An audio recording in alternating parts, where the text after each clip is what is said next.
Martin Lener at Tyrolean Jet Service. You've been in business now for just coming up to 3 decades. Can you tell me what big achievements you've had over the last 30 years, and what are the challenges going forward? What obstacles do you face?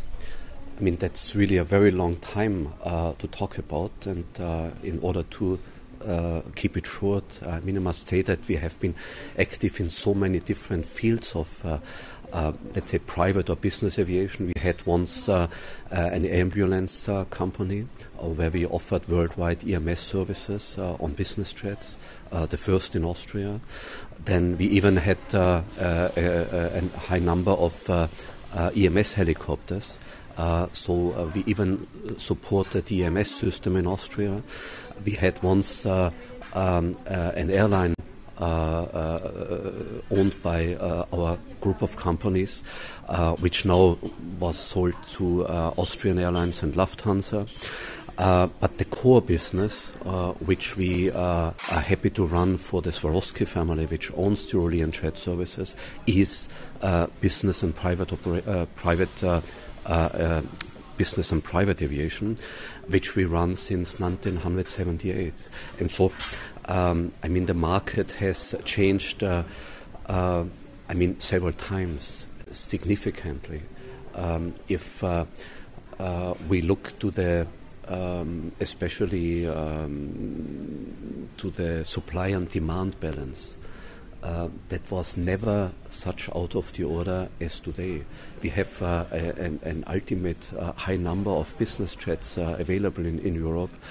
Of course, the demand was increasing, but since the last 3 years, there is a hefty number of business jets available in Europe, and the demand was slowing down. And there are still coming new aircraft. Every year, around 300 to 400 plus. Mm-hmm. So, I mean, sold aircraft are already reduced. Yeah, so there are net 300 to 400 aircraft, business jet aircraft every year, and this is, of course, a big challenge to win utilization for your own fleet. So you need to diversify. You need to find new clients. Mm-hmm. You need to go to other places like Moscow. We have an aircraft based in Kazakhstan already, which is very, very exciting, as this is not only a new market, it's a new culture, it's a new business concept, and this is very, very challenging in these days. And even if you look at the number of business jets available, just at the type of business jets, you end up at around 70 different models. Yeah, and so this is very difficult. In order you have a fleet of aircraft, it's very likely that you have a fleet of 10 aircraft and 7 to 8 different models, which is ridiculous in view to the cost, to the crewing of the aircraft. So each type needs special training. Then if you look to the maintenance, each maintenance engineer has to take a separate license. Yeah, and so this is really something what we in our company want to change now. So we streamline our fleet.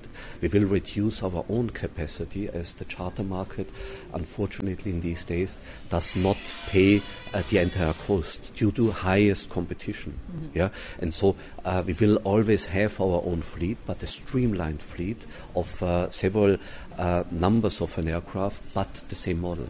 And we will incorporate somebody else's aircraft. As this year we have added 3 aircraft into our fleet which doesn't belong to us. Yeah, so we have a G200, we have a Global Express, we have an Airbus ACJ 318, which we run for the owners, for their own flight demand, and in case they don't need the aircraft, we can offer the aircraft for charter. What do you think about the SIPA Expo this year? Is this a good event? Definitely it is, as that helps the business aviation community, let's say, to join forces, I would say. Yeah, competition is so strong at the moment. Everybody is fighting against each other, and of course, if you look at the purchasing power, for example, everybody is inventing or reinventing the wheel. Yeah, which, in my opinion, practically nobody can afford. Yeah, we need to find potentials to save costs. Yeah, and we are far away from an alliance that some operators are getting together in an alliance and to, in best way, to share clients. When they don't have availability, sort it out to somebody else. Due to the highest competition, that's not possible, as client gets lost usually. Yeah, but at least you can speak to the friends and enemies in the market.